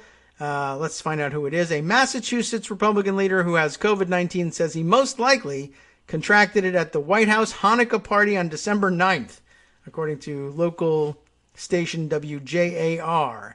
Tom Mountain. Does it ring a bell for any of you in Massachusetts? The vice chairman of the Massachusetts Republican State Committee. Hospitalized and almost put on a ventilator just a few days after attending the event. One of the 25 holiday parties thrown at the White House this month, according to the Washington Post. Of course, I mean last month. Wink, wink. Let's put it this way, he says. When I went down to Washington, D.C. for the White House Hanukkah party event, I was perfectly fine, Mountain told WJAR. And 3 days after that event, I was in a hospital, ready to be put on a life-saving ventilator. But I guess he somehow avoided the ventilator, and that's good news for him. Photos of Mountain from the gathering show him and many others around him without masks on. While masks were required while in line, many partygoers removed them upon entry, according to the Post. Interesting. People would just leisurely and gingerly take off their mask to mingle, to schmooze, Mountain told WJAR. I don't even think some people wore masks the entire time. And again, I was guilty as anyone else. I just wasn't wearing a mask. Mountain admits he hasn't been a fan of wearing a mask throughout the pandemic, but now is singing a different tune. Wear a mask, I guess is how that tune goes. Stay as far away from people as possible. He says both things. Mountain is urging others to heed the advice of health experts of social distancing. I didn't listen to the warnings of my own family, and now I'm paying the price, Mountain told the Boston Globe.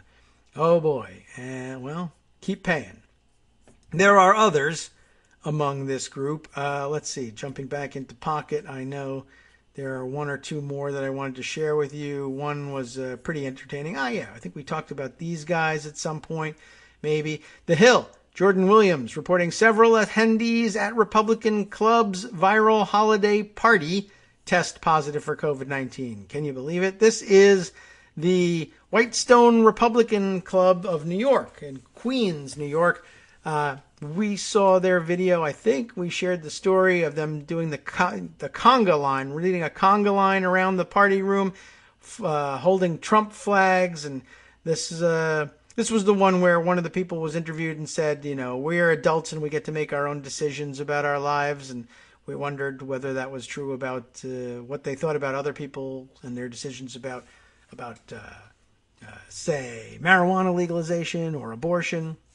Well, anyway, the new report is that at least 3 of the people who attended the Whitestone Republican Club's indoor holiday party in Queens that went viral have tested positive for COVID-19, according to the Queens Daily Eagle. The report comes 1 week after footage from the party went viral and showed maskless attendees joining a conga line as the person in front holds a Trump 2020 flag. At one point, Vicky Palladino, a Republican candidate for New York City Council, leads the dance. Among the attendees who tested positive was James Trent, chairman of the Queens Village Republican Club. He told the news outlet that he started experiencing symptoms 2 days after the party. Trent said he was admitted to the hospital and was expected to be released Thursday. He did not directly answer when the Eagle asked whether he regretted attending the party.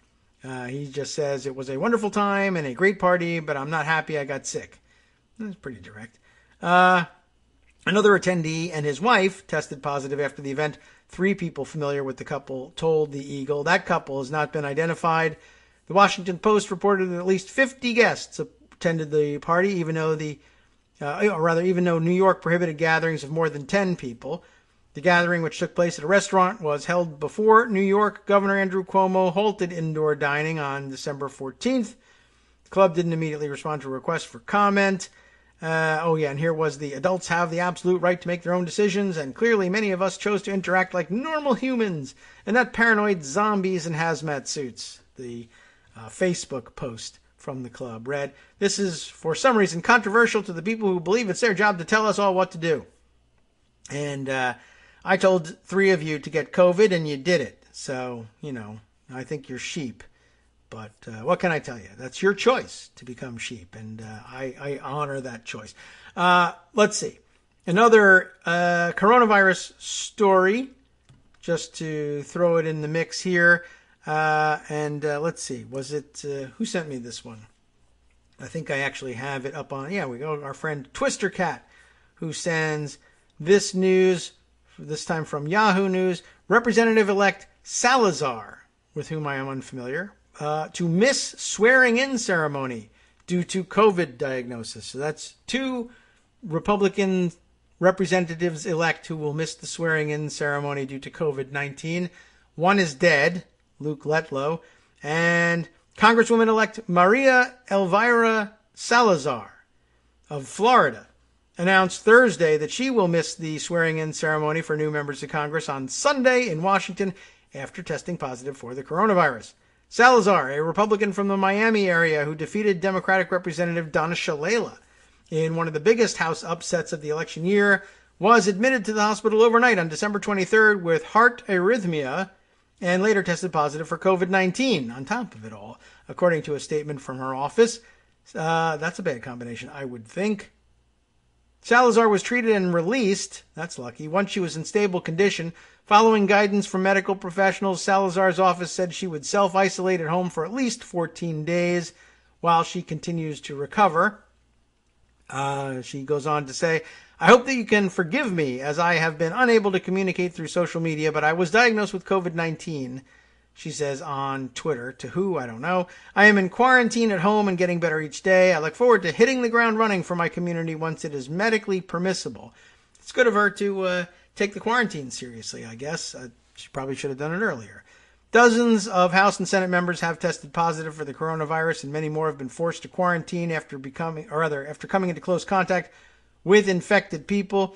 On Tuesday, Congressman-elect Luke Letlow died from complications of COVID-19, and of course, so have 340,000 other Americans died from it. And sounds like she will, in the end, be okay. But we had a lot of rosy reports on Letlow as well, but at least we recognize that they didn't sound like they were really true, because they all involved him staying in the hospital. And here, Salazar appears to be out, if not out and about. So, okay. Other interesting aspect of the story they don't cover here is if the House goes on to adopt rules permitting remote voting during the continuance of the pandemic, will Congresswoman-elect Salazar be permitted to cast votes before she shows up and takes the oath and officially, in my view, joins the House? And I guess that would also help us settle the question, which actually we've settled in the past, of how important the taking of the oath actually is to determining whether or not you are a eligible voting member of the House or Senate. You may recall that stems from the wildly inappropriate but possibly still constitutional attempt to block the swearing in of the senators elected to the 116th Congress at the end of the Obama administration for the purposes of sending the Senate into an imbalance with a sufficiently large Democratic majority at that moment. That is to say, among the 2/3 of the senators whose terms were continuing and weren't newly reelected to their posts, to install Merrick Garland on the Supreme Court. Or I guess that would have been at the beginning of the 215th Congress, or I don't know. At any rate, in January 2017, lots of objections raised to that. But some among them was the idea that the oath wasn't actually important or impactful in any way in terms of determining whether or not their terms of service as senators or members of the House had begun. And I could find no precedent for people being allowed to participate in the debates or votes of either house without taking the oath first. And so I thought, actually, as it turns out, that argument is pretty weak. It seems like the oath is kind of a key part of joining the body as a full-fledged member. But I guess this is another way of testing it. I don't know whether she'll even ask for that to be allowed or not. Although I suppose once they adopt new rules about remote voting, it's possible that they could swear her in remotely. I don't know whether the rules cover that. We'll have to look into it sometime, and I will probably forget before I actually do that. But if I do, and anyone reminds me, I will say I'll do it and then forget that second time. Just kind of forewarning there. We might find out one day, though. No promises. Okay, one more quick hit that I think I can sneak in under the wire here. The president's pardon power may be weaker than it seems. An argument here in the New York Times on December 5th by Martin Reddish, a constitutional law professor at Northwestern. Begins here, and I think it may have been published before Roger Stone got his pardon, but it mentions here Stone, Trump's longtime confidant, was recently convicted of 7 counts of criminal behavior. Other associates of Trump's were previously convicted of other crimes, and under the pardon power granted by the Constitution, Trump could pardon all of them at any point during his term in office, which is now dwindling to a close. With one important exception, the president's power to pardon for violation of federal laws is unqualified. And we really should just get right down to this part here. It is the president could exercise the pardon power, quote, except in cases of impeachment. In its narrowest form, both textually and historically, this means that the president cannot pardon an executive or judicial officer, including himself, from impeachment conviction. But perhaps this doesn't go far enough, for the president is capable of undermining the impeachment check in indirect but equally dangerous ways. Imagine the following situation. The House of Representatives conducts an impeachment investigation into the president. A House committee subpoenas witnesses to provide damaging evidence. What if the president, any president, were secretly to suggest to these witnesses, as this one did, that he will pardon them if they are convicted of contempt for refusing to testify or for committing perjury while testifying? Under a strict reading, the use of the pardon power in this context would be constitutionally authorized. The president would not be overturning an impeachment conviction. In this manner, the president could undermine impeachment by inducing witnesses to perjure themselves, as he did. This practice would go far to achieve the result the framers most feared, unchecked power in the hands of the executive. Of course, courts would presumably still enforce separation of powers, and the president would still be subject to an electoral check, but nevertheless, a president effectively freed from the check of impeachment would represent a dangerous alteration in the balance of governmental power. Presidential suborning of perjury is itself most likely an impeachable offense, but the impeachment remedy for such presidential misdeeds may well prove to be insufficient for checking a president's guerrilla warfare in the impeachment process. For example, what if Congress is unable to unearth persuasive evidence of such behavior, even though it actually took place? Or what if the president preemptively pardons perjuring witnesses as a means of stopping any investigation into their behavior? What if witnesses friendly to the president choose to perjure themselves, assuming that the president will pardon them? In other words, even the mere possibility of a presidential pardon in such situation presents a serious threat to the effective use of the impeachment power. It is reasonable, then, to find presidential pardons of witnesses in an impeachment proceeding automatically invalid. How about that? Do you like that one? Otherwise, exercise of the pardon power seriously threatens the effective use of the impeachment power as a constitutional check. The obvious means of avoiding such a troubling situation is to establish a prophylactic barrier to presidential pardon of any impeachment witnesses convicted of perjury or contempt. Can the Constitution be construed as establishing such a barrier? The answer is yes. If we choose to construe the pardon power's impeachment exception to prohibit not only presidential pardons of impeachment convictions, but also pardons of those convicted of criminal undermining of the impeachment process. Is this expansion of the impeachment qualification on the pardon power consistent with the framers' understanding? Technically, perhaps not. Though slavish adherence to the framers' understanding has by no means always limited modern constitutional interpretation. Indeed, much of modern constitutional law has evolved without concern for what the framers did or did not intend. It is also important to note that this reading of the pardon powers impeachment exception is linguistically consistent with the text, except in cases of impeachment. Arguably refers to any crime related to the impeachment, as much as it does to the narrow conviction. This relatively expansive reading of the impeachment exception better fulfills the framers' goals in adopting the impeachment exception to the pardon power in the first place, to prevent the president from undermining the impeachment power's check of abuse of political or judicial authority. From Daily Kos Radio on networksradio.com. You have been listening to the Kagro in the Morning Show with David Waldman. Well, there's a finishing flourish here from Justice Joseph's story that ties the whole thing up. I encourage you to read it on your own. I think that really gives you the gist of what the article is about. How's that for a Happy New Year present, then? Hang on to that one and see if you can convince your friends and neighbors that all of these pardons are in fact invalid. See you tomorrow.